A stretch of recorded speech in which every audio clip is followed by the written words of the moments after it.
In Chapter 9, we will continue our discussion on our DNA molecule, and we will cover what happens during DNA replication. And we'll also talk about some special circumstances, such as replicating the telomeres or the ends of the chromosomes. And then we'll briefly discuss what happens during the process of recombination. So, in general, DNA replication is really, really accurate. And if you think about it, it should be, because you are copying a cell. You want it to be a faithful representation of the parent cell, because you want it to continue to act and perform just like the parent cell did. So if you think about error rates, you want the error rate of DNA replication to be really, really low. So for example, if we have one error for every million base pairs, this is going to be over 6,000 mistakes every time a cell divides. And if those mistakes continue to pile up over successive cell divisions over the lifetime of an organism, you would accumulate hundreds of thousands of mistakes in the genome that are getting passed on every time. And if these mistakes are happening during meiosis, then those mistakes are happening in and potentially affecting the next generation. And so we don't want that to happen. So DNA replication has to be really, really accurate. And there are some mechanisms built in to the process that allows replication to maintain that accuracy. It's not going to be perfect. There are going to be mutations that happen to squeak by. Just like no matter how many times you proofread a paper, sometimes there's still a typo. Sometimes you spell something funky or say something strange just by mistake. So mistakes do happen. And part of that is that replication takes place at a really high rate. Cells are dividing in sometimes very rapidly. For example, an E. coli, when it is in perfect conditions, can divide every 20 minutes. So that means it's also replicating its DNA every 20 minutes or so.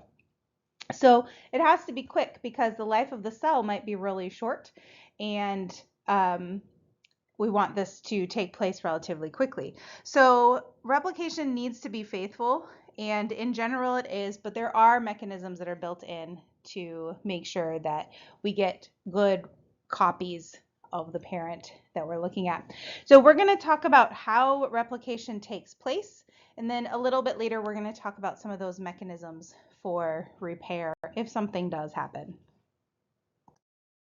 When Watson and Crick published their paper in 1953, they proposed that the complementary base pairing that happens across those two strands of the double helix could potentially be an indication of how the molecule might be copied. In other words, they hypothesized that each strand could be a template for a new strand.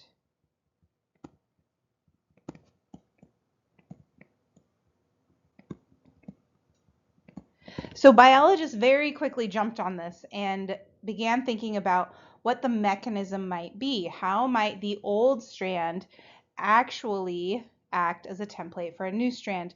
And there were three proposed models for DNA replication. The first one is called the conservative replication model. And the conservative replication model essentially says that the original DNA, or the parent DNA, the parent strand, is conserved or maintained as a single unit while it is also used as a template and produces a separate new strand. So if we look at our image here, we've got the blue parent strand. It's not providing a mechanism for it, how this might happen in the cell. It's just kind of a theoretical model for how it could happen. And so the result could be that we get a strand that was fully parental DNA and one that is fully daughter DNA. And if we go through another round of replication, we get one parent strand maintained and a daughter strand produced. And then in this case, it would be this parent strand here is maintained, and then another daughter strand from there. The next mechanism is the dispersive mechanism. So what this one says is basically that any new strand is made up of bits and pieces of the parental strand and the daughter strand. So if we were to draw this flat rather than curled, it would look something like this. And we would get our parent strand interspersed with pieces of daughter strand. Now, this isn't necessarily describing how this would happen. This is just describing that this is one of the ways that it could, that we could end up with a new chunk that is old pieces of old and pieces of new combined together. And then the third one is the semi-conservative replication model. The semi-conservative replication model says that one strand of the parent strand is used as a template to build a new strand. And then the other parent strand is also used as a template. So the result is that the daughter strands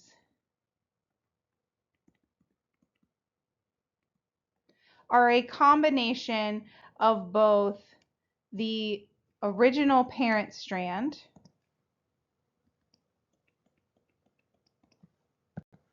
and the daughter strand.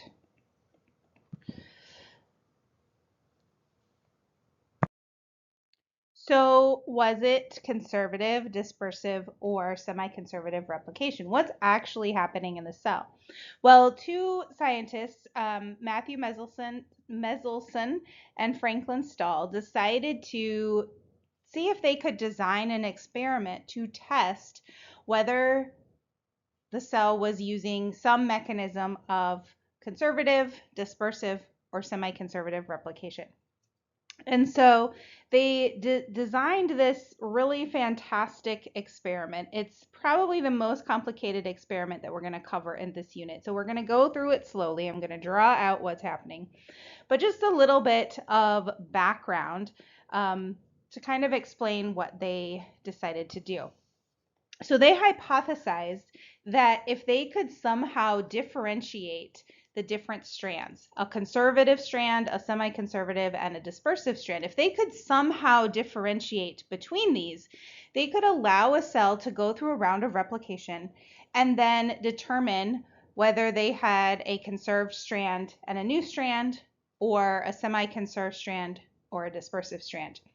And so they decided that they were going to change the weights of the new strand, the molecular weights of the new strands. And they did that using isotopes of nitrogen.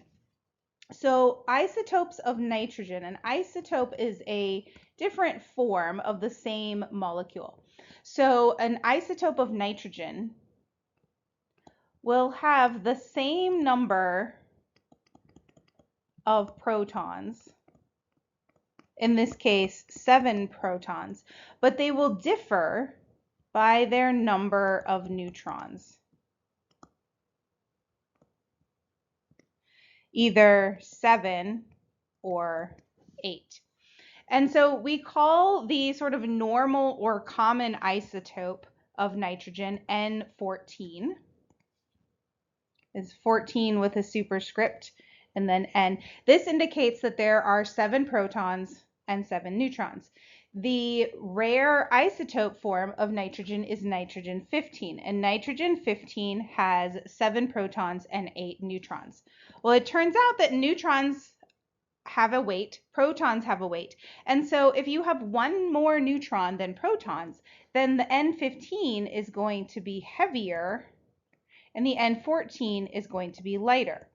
And assuming that all of the other types of atoms are the same, any molecule that is made with N14 is going to be a little lighter than a molecule that is made with N15. So they decided to use E. coli because model organism, easy to work with, very small, grow very quickly. So they decided to grow E. coli in a media that contained N15 so that when the E. coli replicated their DNA, they incorporated heavy nitrogen into all of their DNA. So now they let them grow so that all of the bacteria had DNA that solely contained N15. They just let them grow and let them grow until they were confident that they were made completely out of N15. So then they transferred that E. coli back to normal media that had N14, the lighter version. And so the idea here is that any parent DNA would contain N15 because the bacteria have been growing in this N15 media, the heavy nitrogen, and any bacteria that incorporated or made new DNA with N14 would have lighter DNA. Now remember, their goal was to see if they could figure out how to separate these two molecules, how to determine a heavy molecule from a light molecule. So they let the E. coli grow for long enough to do one round of replication in this N14 media.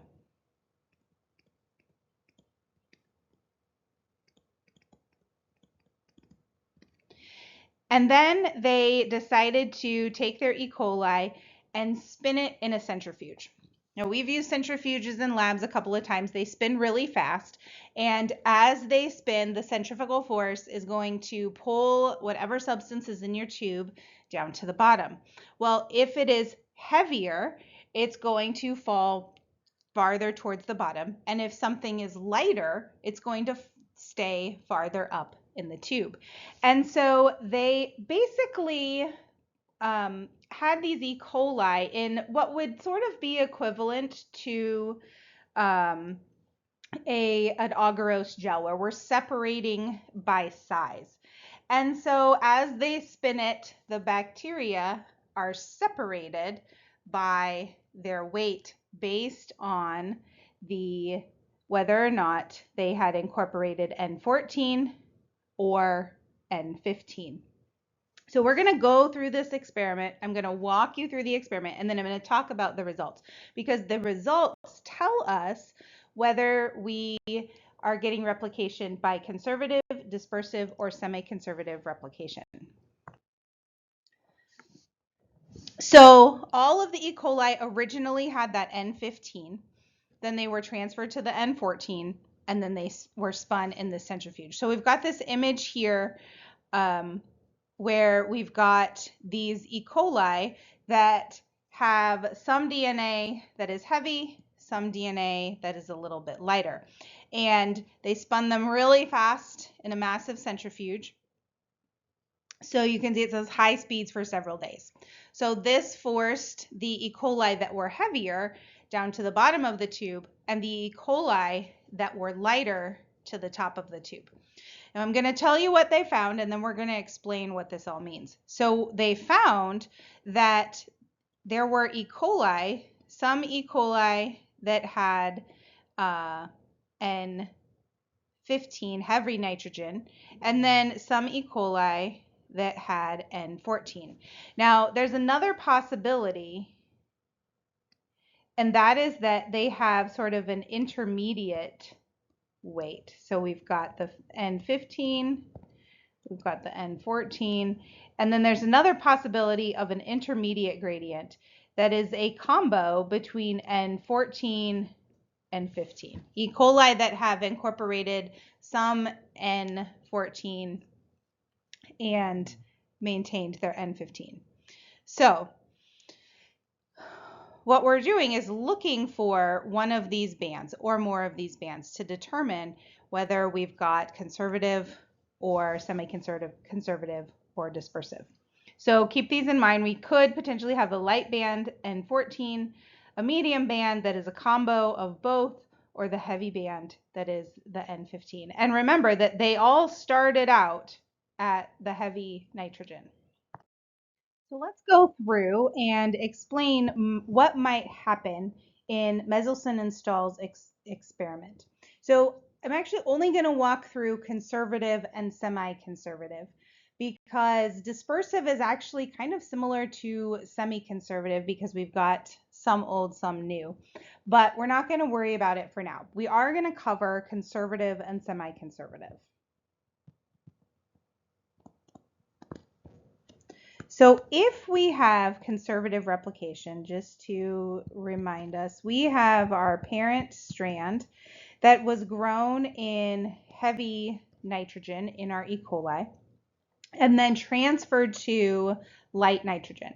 So if this DNA molecule replicates one round of replication, so we're going to go one round, replicates one round in the presence of light nitrogen, the conservative model says we should get one molecule that is the conserved parent strand, which should be heavy, and one molecule that is the daughter strand,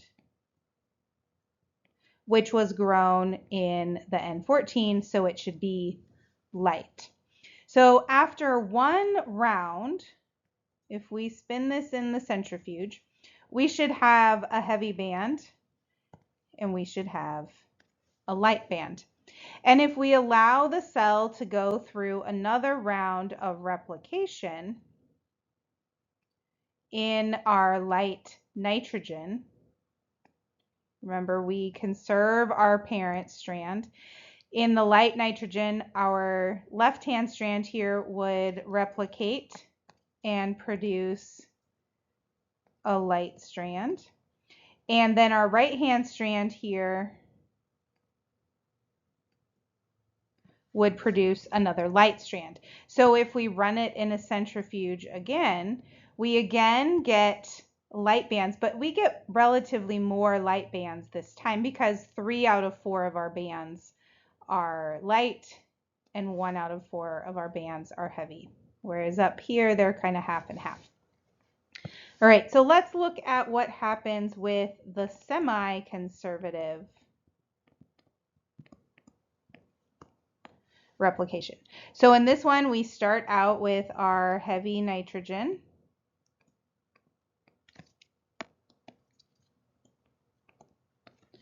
Let it go through one round of replication in light nitrogen.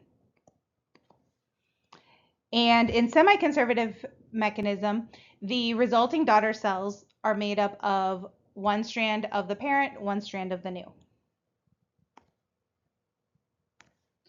So we draw in that one strand of the parent, one strand of the new. And so now we have this sort of combo band that is somewhere between the light band and the heavy band. This is a band that is made up of N14 and N15. So after one round, we have that middle band, and we have only one band. All right, so let's go with another round of replication. And when we do this, we are going to have our one parent strand, and then the new strand built on it is going to be the daughter strand. The other one, our red strand, is going to be now one that is fully light. So we have another combo strand, and then we have a strand that is fully light. And then same thing is going to happen with our other molecule.